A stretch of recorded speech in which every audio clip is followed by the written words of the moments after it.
Bom dia aí, meus informáticos do coração. Nunca mais chamo vocês de mecatrônico, chamo de informático.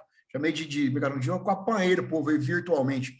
Qual a ideia, moçada? A aula de hoje, né, dona Iris Salvático aí, que tá um bocadinho mais bonito também. Aí, né? A aula de hoje é uma aula muito legal, porque a aula passada foi uma aula extremamente tapa na cara de todo mundo na sala de aula aqui. Lembrar? Por que a aula passada foi tapa na cara de todo mundo aí na aula passada? Alguém lembra qual motivo? O que foi a pegada da aula passada? O que eu mostrei para vocês? Me lembra? Que nós somos o quê? Ninguém lembra passado aí? Negócio chamado de guerra. Ah, decadência da monarquia, Tobias. E você mandou bem, cara. Acho que você mandou bem aqui, que você colocou extermínio dos paraguaios, cara. Porque o problema, Tobias, não é vencer uma guerra ou perder uma guerra. O problema é que você mandou bem aqui, velho. Eu vou ter aqui, o extermínio dos caras. Então, quando eu vou exterminar esses caras, teoricamente, eu estou fazendo uma coisa legal, porque, gente, o Pedro II, naquele momento, está defendendo o Brasil dos malditos paraguaios. A visão é essa. Qual que é o problema? É a herança que isso traz. Beleza? A herança que vem com isso. Você vai ter heranças negativas, que vai congregar hoje, se der tempo, no fim da monarquia. Porque qual é a herança negativa? Vamos para o quadro aqui. Vou para o quadro todo. Vou dar aula, vou dar aula. Pode tomar aula. Não aula presencial, para vocês aula presencial, porque a aula à distância está, como diria o outro, está Freud, né? Vamos lá. O Ercão meteu um quadro diferente aqui, o Ercão já pintou o quadro hoje aí, para ver se vocês estão acordados aí, para ver se dá aquele pulo, né? Michael vindo na aula agora, Maicon tá aí, vamos lá. E qual que é a ideia, meus amigos, de hoje? Vou seguir, Tobias, a mesma pegada da aula passada, cara. Vou chamar aqui de decadência da monarquia. Só que, cara, eu vou dar uma mudada na data aqui. Eu vou chamar 1870 a 1889. Por que eu vou colocar aqui 1870? Porque agora já tem um fato histórico extremamente importante, que foi o fim da Guerra do Paraguai. Então, eu vou colocar no quadro rapidinho.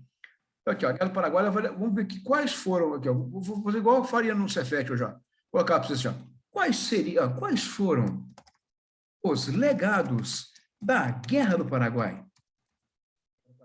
Essa perguntinha aqui fica bem legal no quadro também. Vou colocar no quadro lá, rabiscar o quadro. Se eu xingar, letra feia, cara. Escreve mais em cima, embaixo. Ensino à distância tem vantagem. Oh, obrigado, Ana Karina. Meus óculos chegaram agora aqui. Agora estou composto com meu traje de trabalho, bonito pra caramba. Então, moçada, ó, quais foram os legados da Guerra do Paraguai? Então, eu tenho que entender o seguinte: primeiro legado do Paraguai, deixa para lá que a gente destruiu o Paraguai, né? Mas o legado do Paraguai para o Brasil, né? Primeira coisa, meninos, eu vou ter que entender aqui, o primeiro legado, meu amigo Tobias Malgos aí, seu lindão, meu amigo Giovanni, seu lindão também aí, eu tenho o que, dona Iris? O meu legado, primeira coisa, o Brasil o quê? Vai ficar endividado com a Inglaterra. Quando eu olho isso aqui, eu volto para o título e vejo decadência da monarquia. Gente, eu estou na hora de construir um país forte, mas desenvolve. Eu estou na hora de ter no Brasil um projeto maior. Porque assim, gente, o Pedro II é um dual, né? É uma dualidade muito grande, Olipó. Por que o Pedro II é dual? Porque se você olha para o Pedro e fala, nossa, Pedro II, um homem estudado, reservado, inteligente, intelectualizado, como a gente fala vulgarmente, culto, presente. Contraponto.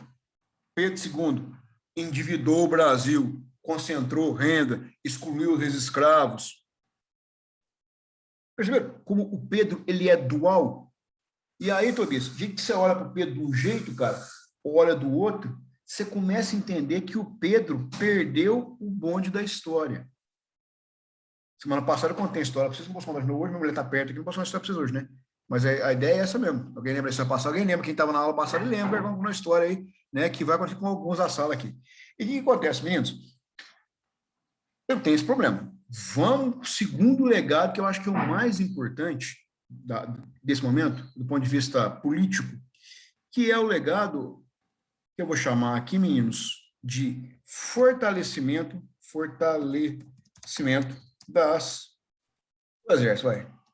Exército, que passou agora a ser uma instituição com mais prestígio, com mais galhardia, com mais respeito social. Ô, gente, porque assim, coisa que eu sinto mais um pouco de dificuldade hoje em dia, na minha vida como professor, nos anos, é que nós, magistério, perdemos muito prestígio, né?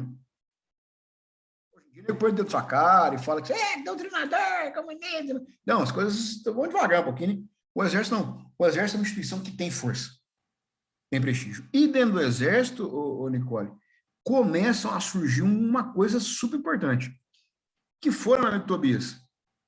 Esses caras que estão fortes agora, eles começam a fazer alguns questionamentos. E para quem assistiu a aula do Arcão o ano passado, aí, quem lembra da aula do Arcão presencialmente ainda, todo ano o Arcão começa a aula com uma folhinha de papel, uma folhinha, né? Uma folhinha bonitinha, o Arcão prende essa folhinha lá e dá para os alunos lançar a folhinha do Arcão lá, a folhinha está. Professor, é o mesmo material, mas tem material que é importante repetir, não tem problema disso. E a folhinha trabalha com 10 tópicos lá, ação do Estado. E tinha um tópico do Exército. Alguém lembra o que o Arcão falou nesse tópico do Exército aí? Ah, ele tá folha na mão, ficou emocionado, já folha na mão aí. Olha lá, meninos. Alguém lembra eles? Que folha que estava no do Exército? Alguém lembra? Alguém lembra aí? Acho que a segunda ou terceira aula do Arcão no Cefet. Era o poder de coerção. Você é bom, Marco. Tá louco, hein, Marco? Tá louco? Como é que eu fiquei 42 anos sem conhecer você? Tá louco, Marco? Qual que é a ideia? Que eu vou ter o quê? O Exército tem um negócio chamado, velho, de poder de coerção. E deu brinco os alunos, calor, são meio bobo, né? Para evitar a reprovação, folhinha na mão, folhinha. Aí você olha para a cara dos caras e fala, puta que pariu, que merda. Mas qual é a ideia? A ideia é o quê? O Exército aqui, meninos, ele vai ter, meu amigo Maicon aí, que está escondido hoje. Vai ter, Maicon, um negócio aqui, velho, muito importante, chamado de poder de coerção. Acho que escreve assim, se estiver errado, vai ficar errado. Eu tenho o quê? O poder de coerção, ou seja, as armas. Então, o Pedro, que mandava no exército, agora ele manda no exército, mas a engolida seca, aqui, Nicole, aqui, ó. O Pedro que ele tem que ter muito mais tato com o exército que em outros tempos. E o exército vai trabalhar com um negócio muito legal que a gente viu na aula passada já aí, né? E vou falar disso, vou começar a aula com isso e fechá-la se der tempo. Quem trabalha com a ideia aqui, meninos, na aula passada aqui, esses questionamentos também vão estar calcados é bom, hein? Calcados numa nova teoria, que eu não sei se é científico, vou chamar de científica aqui, chama de teoria científica, científica, que eu vou chamar aqui, ó, basta ver sobre positivismo. O que é o positivismo? O positivismo nada mais é que uma defesa intransigente da ciência e uma defesa da questão da moralidade. Pra vocês entenderem mais isso aqui, eu fiz um videozinho aqui de um tiozinho, o vídeo é legal, tiozinho, é um videozinho, pequenininho vídeo. Um videozinho deve ter aqui uns 3 minutos, mas vocês vão entender o que é a base do positivismo. Pôr no quadro, que eu não coloquei no quadro para vocês. O cara que vai bolar essa base é um francês, né, muito importante, chamado de Auguste Comte. E o Comte vai colocar em prática uma ideia de uso da razão como nossa guia condutora. Então, positivismo, então tá tempo, importante isso aqui, meninos, ó, importante, ô Nicole. Positivismo vai ser uma ideia de ter uma religião não metafísica. Ercão, não entendi. Vamos com calma. O que é metafísico? Além do físico. Ou seja, todo mundo aqui que é religioso, qualquer religião que seja, acredita numa divindade superior, a divindade sobrenatural. Os diz não.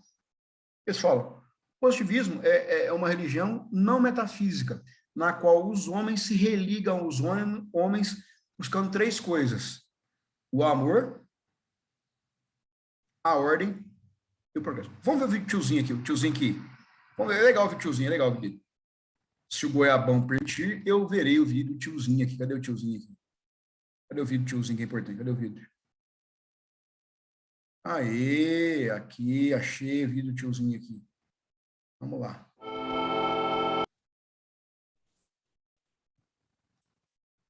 Tradição marcante.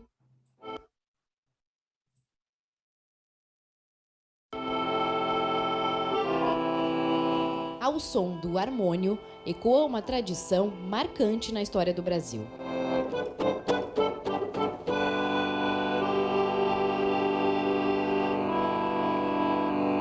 Estamos no Templo Positivista, o único em funcionamento no mundo e também o único construído conforme o modelo arquitetônico de Auguste Comte. No altar, a imagem de uma mãe, a humanidade. Nas laterais, bustos com grandes nomes da filosofia às artes. O positivismo propõe a existência, a interpretação da ciência e o conhecimento, valores completamente humanos. O lugar foi inaugurado há quase 90 anos e tombado pelo Patrimônio Estadual em 2010. O guardião, Erlon, foi quem nos recebeu. A ligação com a doutrina começou ainda pequeno, quando o pai o trazia ao templo.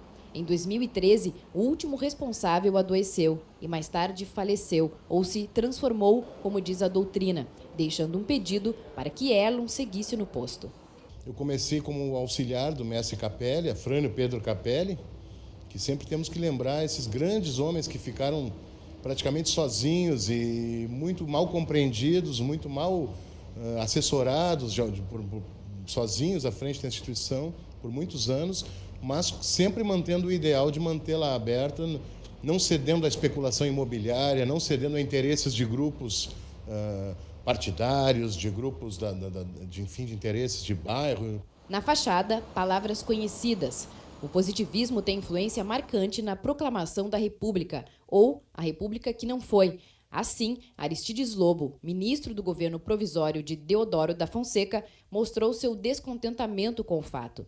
Segundo ele, o povo, que pelo ideário republicano deveria ter sido o protagonista dos acontecimentos, assistira a tudo bestializado, sem compreender o que se passava, julgando ver, talvez, uma parada militar.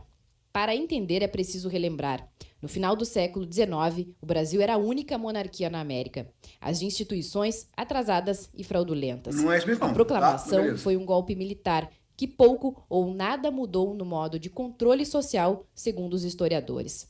Mas, para entender a relação com o positivismo, é preciso considerar que os ideais kantianos iam ao encontro dos anseios de militares e membros da classe média republicanos. Defendiam a ordem como caminho para o progresso. Muitas medidas governamentais no início da República tiveram base positivista, como a separação oficial entre Igreja e Estado na Constituição de 1891. Talvez o maior avanço que Augusto Comte trouxe para o pensamento humano, para o novo paradigma da religiosidade seja esse. Uma religião não teológica, dissociar a palavra religião da palavra teologismo. Nós podemos ser muito religiosos nos religando ao próximo, sem necessariamente ter que nos religarmos a um Deus ou a alguma força fantasmagórica, sobrenatural. Isso aí fica no íntimo de cada um, na crença individual de cada um. A doutrina também está expressa em um dos principais símbolos do país, que é uma mescla de referências.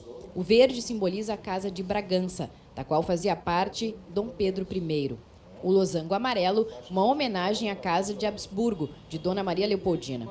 O círculo azul representa o céu da manhã de 15 de novembro de 1889. Sobre ele, duas expressões positivistas do lema: o amor por princípio e a ordem por base, o progresso por meta. Muita gente se pergunta por que a palavra amor não foi incluída. Recentemente, o tema voltou a ser discutido quando o designer Hans Donner propôs adicionar a expressão. Ao invés de colocá-lo na bandeira, talvez a gente deva realmente fazer uma reflexão de onde nós podemos colocar o amor na nossa vida, nas nossas práticas políticas, não é? Porque quem ama não se corrompe, quem ama não deixa as crianças sem merenda em função da corrupção, não é? Quem ama não entrega um patrimônio nacional de mão beijada para as oligarquias estrangeiras. O amor nunca foi tirado da bandeira, ele estava subentendido na bandeira, seja como parte integrante da ordem, ou seja na dupla face de Teixeira Mendes, como o altruísmo, que é um amor sem a necessidade de receber nada em troca. curtiram o vídeo do cara? Então, essa é a ideia dos caras. Deixa eu desligar, peraí, senão eu vou falar para vocês aqui. Então, meninos, isso permeou o exército brasileiro. Sacaram? Então, eu tenho o quê? Eu preciso ter uma ordem. Claro que eu texto como um vídeo de uma instituição, porque a monarquia é ruim. A monarquia não é ruim. A monarquia, moçada, a monarquia tem um problema grave. Que no Brasil, vamos falar português, claro, gente. No Brasil, nós temos problema com o velho. Culturalmente no Brasil, se gostando, se não gostando, nós no Brasil nós temos problema com pessoas velhas. Tudo que é velho, que é antigo, a gente começa a olhar um certo desdém, né, no Brasil. Culturalmente a gente tem essa formação. Então, moçada, eu vou dizer o seguinte, olha, a monarquia brasileira, ela não está ligada ao princípio fundamental do positivismo, que é a ideia da razão. E a monarquia brasileira, além disso tudo, ela tem um outro problema muito importante. A monarquia brasileira, ela é algo considerada, isso aqui é duro, isso aqui, viu? Ela é ultrapassada. Quer ver uma coisa importante que, às vezes, eu vou levar em sala de aula aqui uns tempos, você não vai conhecer, que é muito louco isso? O que é ultrapassado? Videocassete. Alguém aqui já alugou uma fita cassete? Não. Alguém já ouviu aqui uma fita cassete, mesmo de colocar no Discman? Não. Porque a geração de vocês é a geração que alguns aqui nem com CD ou DVD mexeram. Eu tenho, você é velho, Lili. Você é velho, Letícia. Ah lá, tudo bem, mas vocês, por enquanto, daqui a 5 anos, ninguém vai conhecer esse negócio. Então, a monarquia ficou ultrapassada. Ela é velha, ela é antiga, e ela tem um problema grave. Ela não é racional. Então, o que vai juntar, Nicole? Vai juntar a questão, os militares ganharam força. Os militares agora têm uma bandeira ideológica. Os militares têm prestígio social. E os militares querem direitos. Exemplo que os militares querem. Os militares querem um negócio chamado de pensão por morte. Chama Monpeio. O que é isso? Se eu morrer amanhã, a minha esposa recebe a pensão. Os militares querem ter isso também. E aí, os militares começam a questionar o governo. Eu não gosto de colocar isso aqui no quadro, mas se cobrar do Enem, eu não acho que está certo, mas tem que ensinar vocês aqui. Mesmo eu não gostando. Eu vou chamar isso aqui, meninos, que eu vou chamar aqui dos militares, nesse período aqui, de questão militar. Por que uma questão militar? Porque os militares aqui não são mais apenas aliados do Pedro II, meninos. Eles passam a ser o quê? Críticos do governo do Pedro II. E isso é um problema. É um problema por qual motivo? Porque os militares têm o poder de coerção. Sacaram isso? Percebeu? Aqui, meu avô tem um rádio que ele usa, exatamente. Gente, rádio, assim, pessoa mais velha é engraçado, né? Todo mundo na sala de aula, ninguém achou que tem em casa televisão sem controle remoto. Que mexe no disco. Tac, tac, tac. Já viram isso? Já viu isso? Já viram isso? Nossa, tô velho mesmo, hein? Puta merda. Meu avô, não, deixa eu falar. Então, gente, sacaram os militares aí? Perceberam? Podemos seguir? Tranquilo? Vamos seguir agora para a segunda questão, Lili, que eu acho que é mais importante que essa questão aqui. A segunda questão, moçada, que eu acho que é muito pesada, ela vai estar no ramo da cultura. O que eu estou falando de cultura aqui? Estou falando de cultura, uma perspectiva que eu vou ter que colocar de vermelhinho de novo aqui, pegar a mesma perspectiva aqui, vou usar o mesmo padrão, e eu vou chamar aqui de questão religiosa. Ih, ela pegou, hein? Questão religiosa. Contar a historinha para vocês aqui, que deu um bafafá na escola, há muito atrás, deve ser uns 10 anos atrás no Cefet, danadinho nesse coisa do Cefet aí.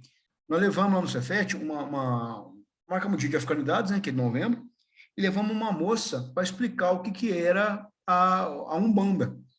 E ela foi lá explicar, olha, a Umbanda, a questão da coisa. E isso teve alguns alunos que ficaram muito putos, muito incomodados. Né? O que acontece? Porque está mostrando uma discussão, estou dizendo que é bom, o que é ruim, que é certo, que é errado. É uma outra visão de mundo. Mas a religião, ela é algo muito marcante na nossa cultura, né? Porque a religião aqui, ela vai estar intimamente ligada a um aspecto que a gente chama de identidade. Pergunta, meninos. No Brasil, alguém lembra como é que chama a relação entre igreja e Estado? Eu quero perguntar uma coisa mais fácil para vocês aqui. Hoje em dia, quando o Tobias nasceu, quando a Nicole nasceu, quando o Michael nasceu, onde é que vocês foram registrados?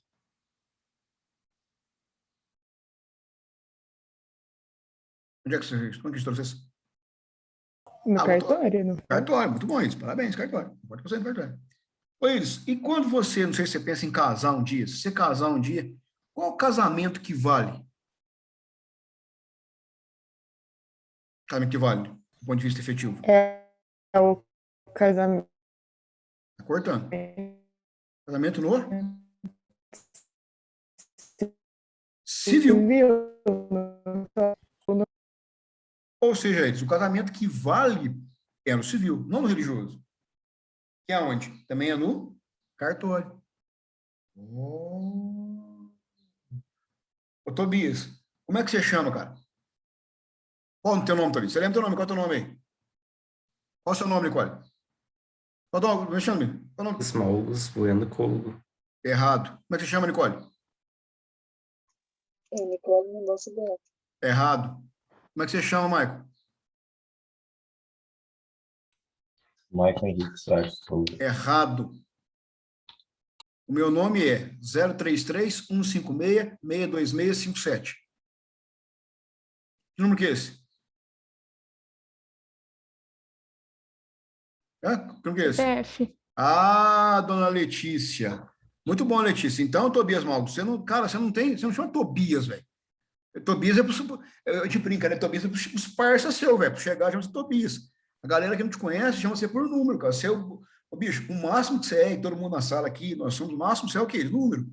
Mas isso é algo mais moderno. O que tem no CPF? O CPF chama Cadastro de Pessoa Física. Para saber do meu faz-me rir, não é isso? Faz-me rir, ou faz-me chorar, ou faz-me falta. Para completar a identidade, me arruma os números, traz o seu cartão. Exatamente, Marco, exatamente, cara. Isso é fundamental, cara. Agora, aquele negócio aqui, né? O cara quer um cartão de crédito, velho. Olha o cara, velho. Olha o cara. Olha o cara. Olha, gente, como é que eu sei quanto você ganha? Pelo seu CPF. Que você declara o seu imposto de renda. Como é que eu sabia quanto você ganhava naquela época? Através do livro de tombo da igreja. Que está a doação não, desculpe, a devolução do dízimo. Então, igreja e Estado são o quê? Intimamente unidos. E vamos lembrar, Nicole, o Pedro II, como Pedro I, como Dom João VI, são o quê? Enviados de quem? De Deus. De Deus. Isso aqui, Tobias e meninos aqui, eu vou ter um nome. Isso aqui eu vou dar um nome. Essa identidade, né? Vou colocar identidade cultural, né? Cultural. E vou colocar outro cultural, vou botar um L aqui, e eu vou colocar o outro ponto muito importante também, da questão da religião, que eu vou chamar aqui, que acho que nesse ponto da aula é mais importante, até a parte cultural, vou chamar em relação ao padroado. O que é o padroado? É a união entre igreja e Estado. Ou seja, igreja e Estado estão intimamente ligados. São estruturas extremamente próximas. São estruturas que se completam. São estruturas que caminham junto. Beleza? Aí eu pergunto para você, quem é que é o chefe da igreja no mundo? Ah, igreja, obviamente, uma igreja católica, tá? Igreja, qual é a igreja que eu estou falando? Papa. Que é Papa. Hoje em dia é um cara chamado de... Tá o nome do Papa? Como é que ele chama? Papa Francisco. Francisco, tudo bem. Como é que é o nome dele? Ninguém sabe? Ninguém sabe o nome do Papa aí? Jorge Bergoglio, né? E antes do Papa Jorge Bergoglio, quem era o Papa antes dele? Papa Francisco, como diria ele, que é católica. Quem é o Papa antes dele? Era o Papa, era o Era Bento XVI. VI. Bento XVI. Que a gente chama, o nome dele era Joseph Ratzinger, né? E antes desse Papa, quem era o Papa antes dele? Quem lembra o nome do Papa antes desse? Não sei se eu era nascida na época desse. Claro que você era nascido, já era Foi velho, João né? Paulo, não é? João Paulo II, que é o Karol Wojtyła, né, que é um cara muito importante. Eu vou estudar esse cara no terceiro ano. O Karol Wojtyła é um cara, ele é polonês, é o cara que vai desmanchar a ideia do socialismo na Polônia. Então, o Karol Wojtyła é um cara muito importante. O Ratzinger também é um cara muito importante, puta teórico. E hoje em dia tem o Francisco, né, que é o George Bergoglio, que é um puta cara. Eu gosto do Bergoglio, é um velhinho bacana, mas enfim. Então, por que eu falo o nome desses caras para vocês? Porque esses caras, eles têm muita influência e muito poder. Então, os padres, todo mundo responde ao Papa. No Brasil, não. Obrigado, cara. Obrigado, Marco. No Brasil, quem é o chefe da igreja no Brasil é um cara chamado aqui, o padroado, o chefe da igreja no Brasil, nada mais, nada menos que o chefe da igreja é o imperador. Então, os padres não respondem ao Papa. Os padres respondem ao imperador. Ercão, as religiões do Brasil, dos cristãos não católicos. Esse fenômeno no Brasil, ele começa a ganhar mais força a partir dos anos 50 do século XX. Então, é muito raro você ver um cara que é cristão e não é católico no Brasil nesse período de história, tá bom? A exceção da região sul-mineira aqui é a cidade de Lavras, né, que tem o Colégio Gama lá em Lavras, que é uma outra colonização, mas as cidades do sul de Minas, todas foram, menos Lavras, foram edificadas sobre a égide católica, tá bom? Então, todo mundo no Brasil, no sul de Minas, maciçamente o catolicismo que manda. E o catolicismo na Europa vai ter um negócio, que eu posso errar a data, sempre errar a data isso aqui, que eu vou chamar, que é o Concílio Vaticano. Eu acho que é 1869, se não tiver, sempre erro assim a data aqui. Depois eu dou um Google, dá um Google para mim. Concílio Vaticano I. O que esse concílio fala? Esse concílio, aí o Ercão estudou muito isso aqui, e o erro a data sempre engraçado. Esse concílio, ele é muito bacana. Ele quer dar uma, vou chamar de moralizada na igreja. Eu falei para você algumas vezes sobre isso, repetindo na aula de hoje, sobre isso, falei para você, eu repetir. No Brasil, o mundo é muito louco no Brasil, né? O Brasil é muito louco, o mundo. O Brasil é muito louco, o mundo. Quermesse. Vamos falar de 3 pontos, Caídos, está aí mais fácil, me ajuda aqui. Eu não sei o que tem lá em Santana, não sei se tem, Nicole, mas tem quermesse Santana, deve ter quermesse. O que é quermesse? São festas, né, da igreja, na praça, não é isso? Então vem cara vender meia, vem cara vender óculos do Paraguai, vender cocada, vender cueca, vender calcinha, churrasco, tudo mais, papapá. E isso no Brasil é super comum. Estou mentindo? Estou mentindo não, né? Pra vocês terem uma ideia, minha mãe ganhou uma moto no bingo da igreja. Isso faz... ganhou uma moto mesmo, ganhou uma moto. Vou ter até foto no jornal, uma moto com bingo, R$10, ganhou uma moto, bingo, né? Ou seja, o bingo é o quê? De forma efetiva, sem trava. Sério, é sério mesmo. O que o bingo é? De forma efetiva. É o quê? Um jogo de azar. Nas quermesses em 3 Pontas, tem bebida alcoólica. Tem música não sacra. Estava conversando com um amigo meu, né? Que mora na Europa, católico, e estava lá aquela música um dia, estava lá em Poço Fundo, eu mandei, o vídeo aqui, falando, né? Música assim, já paguei quem eu devia, graças a Deus, eu estou sossegado, né? Que pescar aqui nada, vou beijar na boca.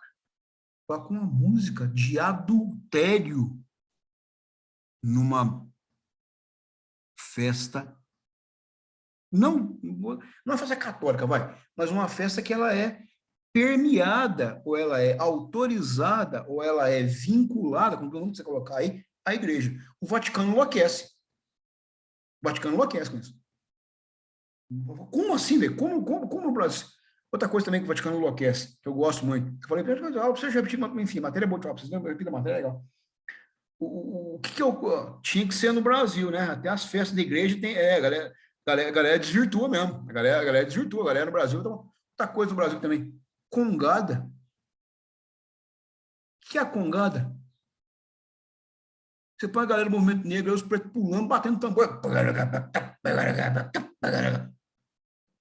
O Vaticano fala, puta que eu pago, que cacete é esse? Vocês estão fumando droga no Brasil. Então, o Vaticano quer criar uma coisa muito importante no Brasil aqui, que a gente chama, né, que a gente tem 2 nomes, tá? É a mesma coisa. Vou gastar aqui, porque eu estudei muito isso, você passar para eu gosto disso. Eu vou chamar de ultramontanismo, e é a mesma coisa de romanização. O que é ultramontanismo ou romanização? Basicamente, moçada, é colocar os pingos nos is. Colocar o pingo no i. Ou seja, quem é que manda na igreja? Quem mora em Roma. Quem mora em Roma? O Papa.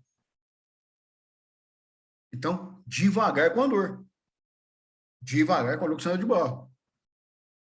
Tá muitas zonas esse país. Tá muito zoneado esse país. Tá muitas zonas no Brasil. Muito zoneado. Vamos calmar os esquemas aqui. Alguém na sala aqui dá Opus Dei? Importante mesmo, pessoal, importante, quer dizer, por isso que eu preciso. A Igreja Católica, ela não é uma coisa só. Obviamente, a Igreja Católica, ela tem suas bases, suas matrizes, suas raízes.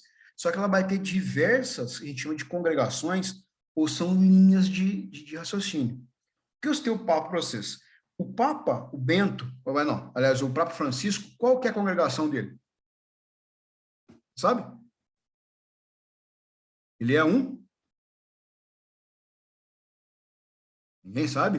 Os católicos, hein? Os católicos, hein? Por aí. Ele é o quê? Ele é um cara que ele é um franciscano. E qual que é a forma de comportar dos franciscanos? Humildade, simplicidade, ligada nas teorias, nas ideias de São Francisco de Assis. Né? Então, gente, o melhor filme que eu assisti nos últimos 3 anos chama Os Dois Papas. Achei esse filme? Você recomendou na época, no passado, eu até assisti. Gostou, Renato, Gabriel? Eu gostei, eu não conhecia muito, não. Bacana. Eu achei muito bacana. Não, puta pro filme. Então, por que eu não preciso voltar nesse assunto? Porque eu tô repetindo essa matéria aqui, eu gosto dessa matéria, repetindo isso aqui, mas não preciso. Porque é aqui que eu vou ter isso. Eu vou ter a romanização, o ultramontanismo, e aí eu vou ter que colocar o seguinte, eu vou ter que seguir agora as ordens da Igreja Católica. Só que no Brasil, o chefe da igreja não é o Papa. O chefe da igreja é o imperador. E aí, uma das questões muito importantes que eu vou ter aqui nesse processo, a igreja quer voltar a tomar conta do mundo, e a igreja na Europa, ela vai criar uma coisa super importante. A igreja na Europa, ela vai proibir que os católicos frequentem a maçonaria. Ou seja, alguém que tem pai maçom, ou tio maçom, alguém maçom, hein? Quem tem aí? Tio maçom, pai maçom? Ou alguém na sala que demolei? Ercão, Oi, fala, eu sempre me questionei, a maioria dos caras de 3 pontos que eu conheço é Demolei. Por que em 3 pontos é tão forte assim? Você sabe? Não sei, cara. Meu primo demolei, ô Tobias? E que os demolei, na verdade, assim, tipo, porque eu não sou maçom, então eu não sei o que acontece muito, né? Se alguém tiver algum pai maçom aqui, ou primo maçom, pode explicar para mim melhor que o Ercão. O que o Ercão sabe?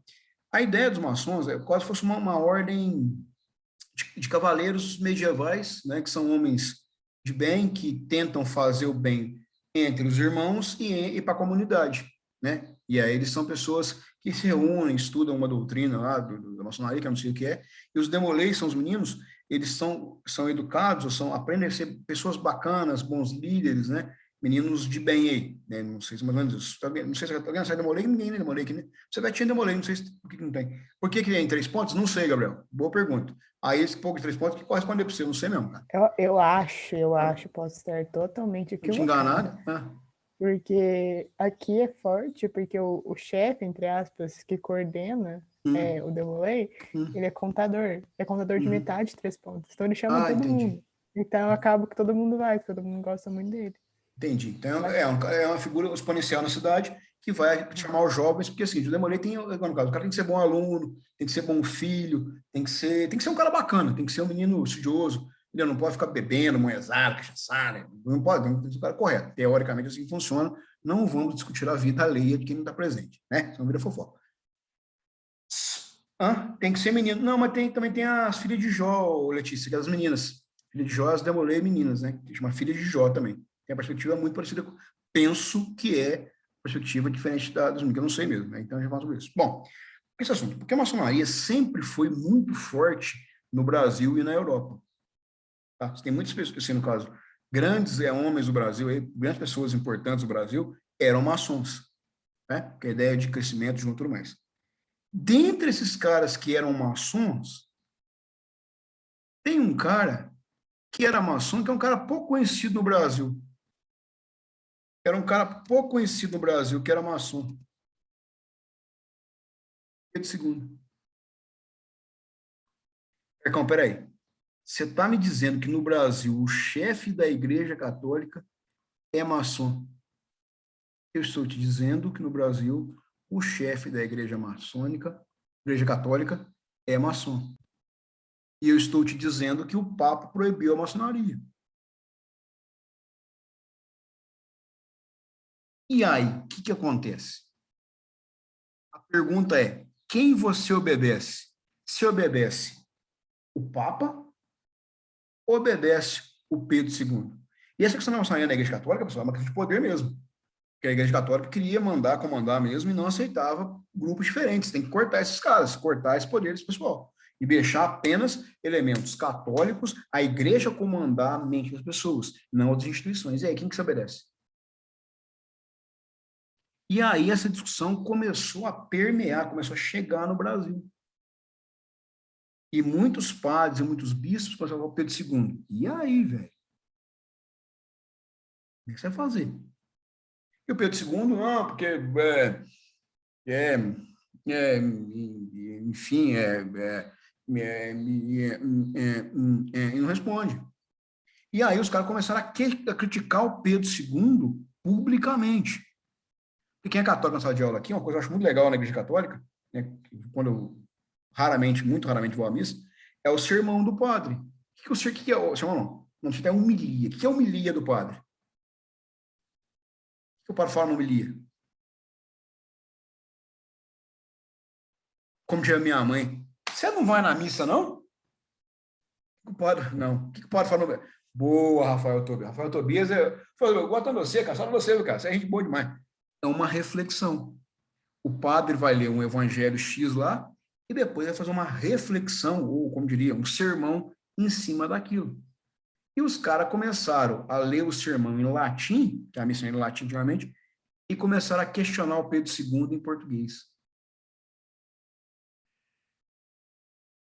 Ou seja, pegou no aspecto cultural. O que é que o Pedro II fez? O Pedro II ficou muito puto. Muito puto. Puto com P maiúsculo. E mandou prender alguns padres. O imperador do Brasil mandou prender, o bispo do Pará, mandou prender um bispo que começou a divulgar as coisas que o Vaticano mandava, que não estava de acordo com as ideias do Pedro. E aí eu vou colocar no quadro aqui essa frase que eu gosto muito dessa frase aqui, é uma frase muito bacana de entender. Vocês vão entender aqui, essa frase é do professor Hércules mesmo. Eu vou colocar aqui, a monarquia não cai. Ela é abandonada. Como assim a não cai? Como assim? Não entendi.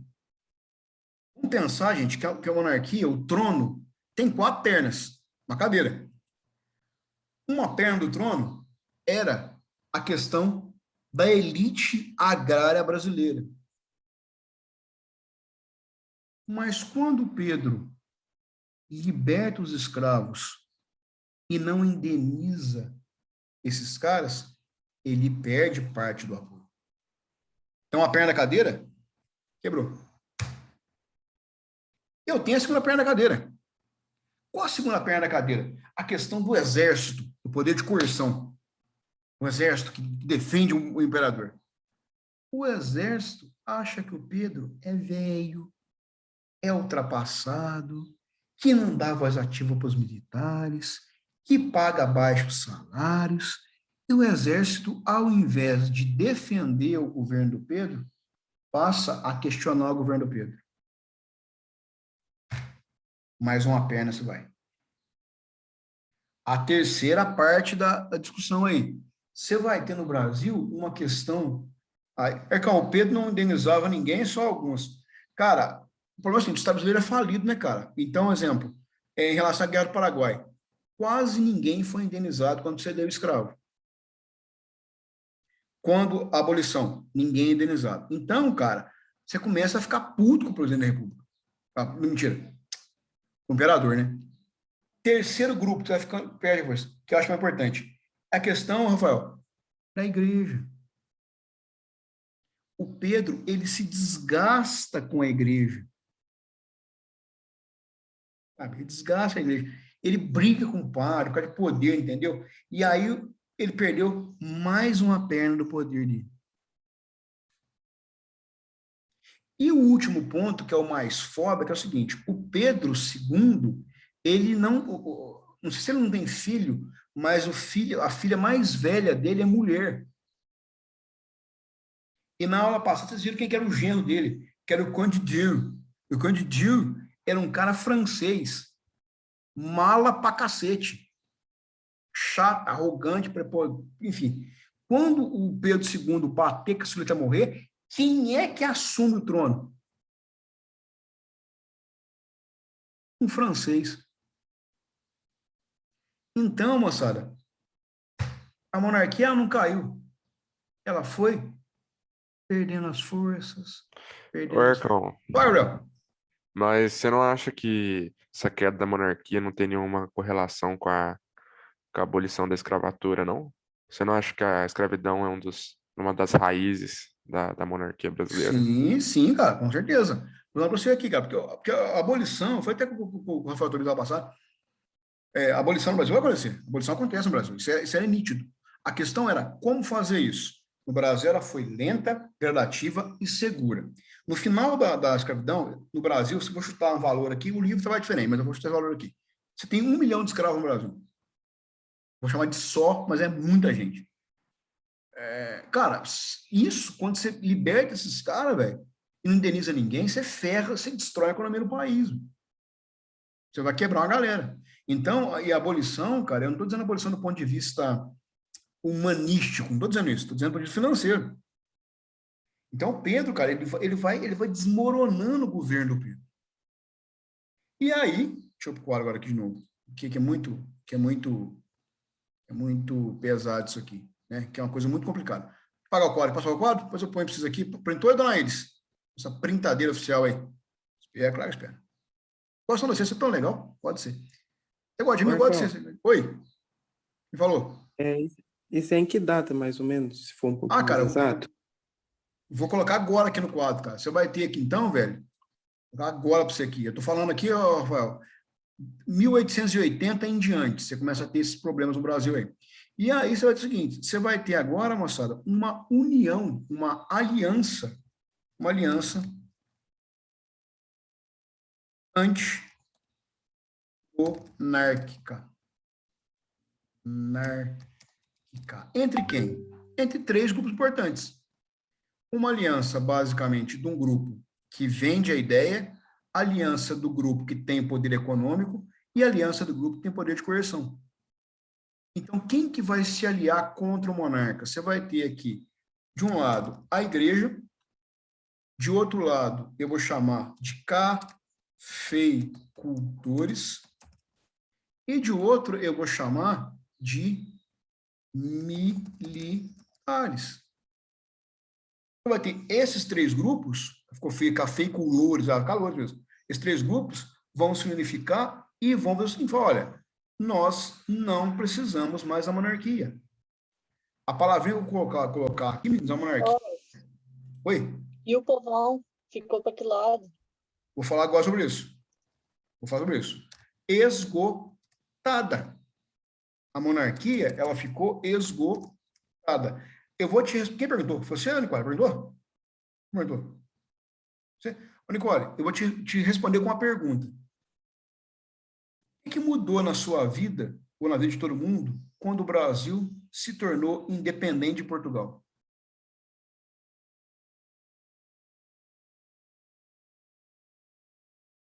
Inicialmente, absolutamente nada.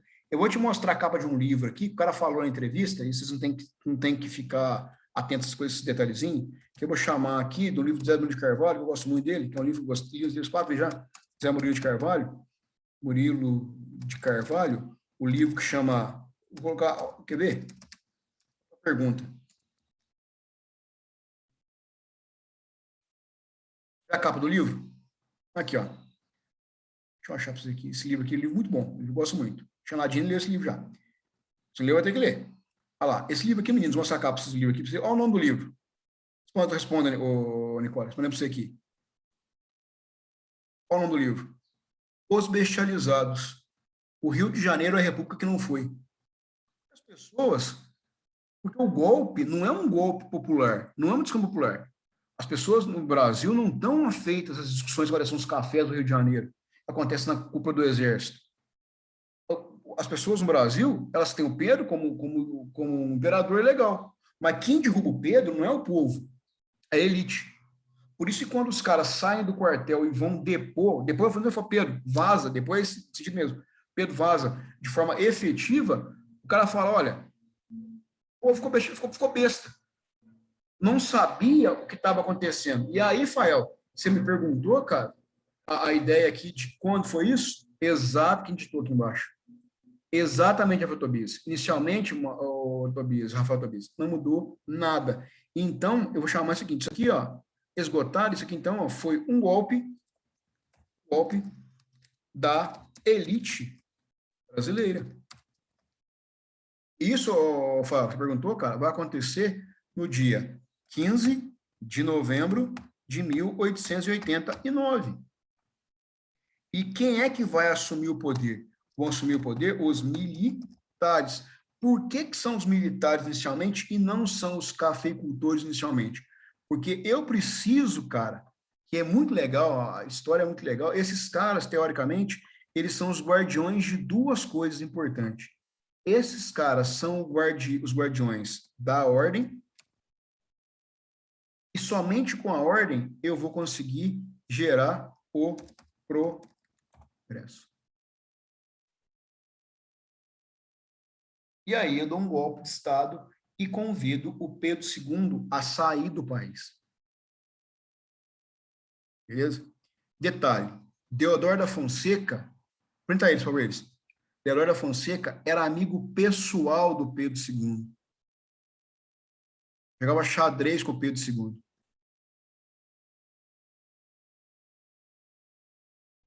Ficam dentro de casa.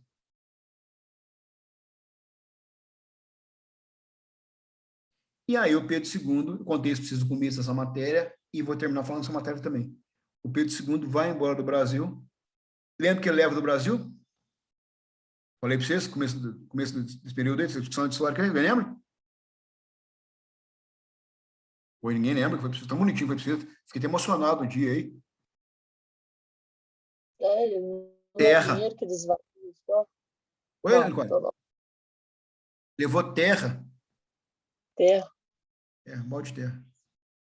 E ele vai embora do Brasil, idoso, pega a família e vai para o exílio e morre no exílio. Que tristeza.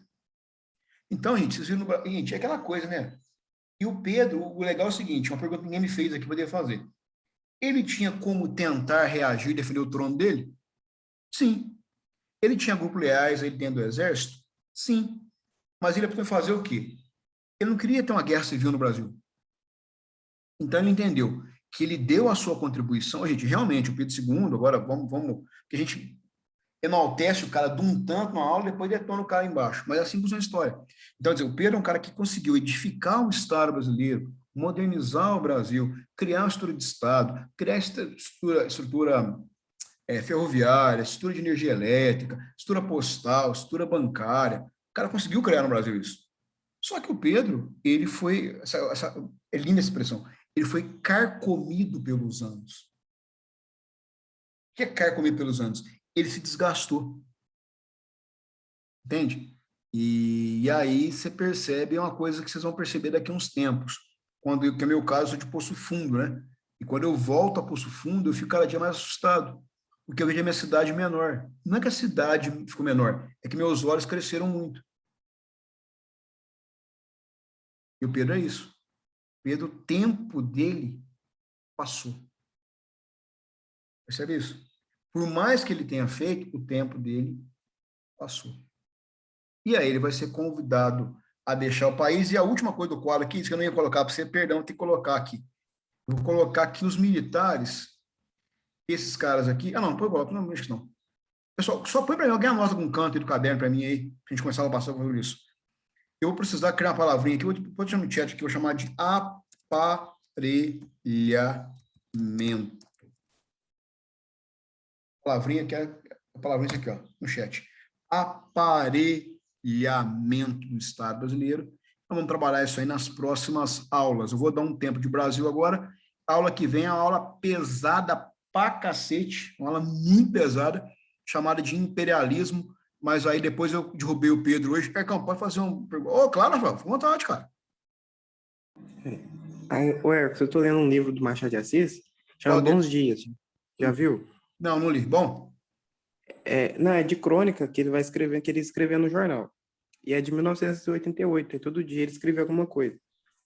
E nisso ele vai lá e fala que umas coisas que o Cailite fazia, que era tipo comprar escravo que tinha acabado de nascer para depois ser indenizado pelo governo. Sim. Tipo um pouco, sabe? Eles compravam e depois... É um golpe. Isso, é golpe. Mas o senhor falou que eles não eram indenizados, então não fazia sentido. Não, mas é aquela coisa, cara, assim, você pode pedir indenização na justiça, mas pedir e receber é uma distância tanto quanto grande, né? Pedir, você pode pedir. Entendi. E também lá na crônica ele mostra que eles tinham meio que um preconceito com os franceses, que ele falava que tinha que parar de seguir as coisas da França e seguir as coisas dos Estados Unidos, alguma coisa assim. Com certeza, porque a França é considerada como duas coisas. Eles são arrogantes e são antigos, são passados. Quem é moderno, você falou, você matou charada, cara. Quem que é moderno agora? Quem que você vai ter que se inspirar agora? Num povo que é mais parecido conosco, que não é, mas enfim, diz que é, os americanos. Né? E os americanos vão ter uma coisa muito importante, cara, que no Brasil vai se construir, bom que você falou sobre isso, que é teoricamente uma democracia. Eu vou trocar qual regime de governo dos Estados Unidos? Regime presidencialista. A cada 4 anos, eu troco o presidente da República. Entendeu? Então, qual a ideia no Brasil? É criar algo nesse sentido aí, só que daqui a umas aulas eu vou aparelhar o Estado com essa discussão sobre quem vai governar o Estado, mas é deixa para frente, senão eu começo a falar aqui, não posso falar, tem que segurar a onda. Quem governa o Estado? Quem governa, Rafael Tobias? E por que governa? Resposta, não é para você, porque nós já vimos aqui, o que nós somos na sala de aula hoje? Nós já somos aqui, ó, nós já somos, ó, os bestializados. Beleza? Nós somos os bestas. Bom? Pô, a história é boa, né, gente? Turminha, alguma coisa aí? Oi, fala. Oi. Ia falar também que ele faz mais parte do povão. Ele fala que o povo tem medo de acabar a monarquia e o Brasil separar. Depois que acabou, não separou, não? Não, o Brasil não se fragmentou. O Machado também, cara, ele é um homem do tempo dele, só que o Machado tem algumas visões muito machadianas, né? Porque ele achava, porque o Machado pensava, quando você teve a regência, o Brasil chegou a se fragmentar. Você lembra da guerra do... Revolução Farroupilha. Então, na visão dele, isso poderia acontecer, mas aí é aquela coisa, porque história, cara, é legal, né? É um homem do tempo dele, no seu tempo pensava daquela forma. Mas isso não tinha mais de acontecer. E os militares vão pegar o poder com mão de ferro. Porque vão ter 2 caras aí, que é o Deodoro da Fonseca e o Floriano Peixoto, mas isso aí é outra conversa, é mais 2 aulas. Só para explicar para você, cara, o florianismo e o deodorismo, que vão estar presentes desde o final do Império até no golpe militar de 64. Mas aí é outra conversa. Aí é outra conversa. Aí vamos ter... bater papo. Fala, colocar Primeira República esse ano ainda ou vai ser só no terceiro? Cara, 2, 3 semaninhas, estamos agarrados aqui, velho. Preciso trabalhar uma porrada de coisa para vocês. E aí, quem quiser ver filme aí, quem quiser entender Brasil também, que é um filme que eu gosto muito. Ah, não, deixa eu falar, sem spoiler agora. Ah, não, vou pra você do filme, não consigo falar do filme pra vocês. Não, é bom. Vou mandar pra você do filme, chama Canudos, é do Zé Maia. Zé Vilker, aliás. Vocês vão entender uma porrada de coisa, mas deixa isso pra lá. Turminha, mais alguma coisa aí? Bater papo esta manhã. Beleza? Espero que tenham entendido a aula, curtido a aula. Essa matéria não é tão legal igual a passada, ela é mais chatinho um pouquinho, mas é importante entender quem nós somos. Tá bom? Então, turma, parei de falar. Beijo do gordo. Precisando, estamos aí. Dever de casa, depois a gente conversa sobre isso. Valeu, turma. Obrigado. Valeu!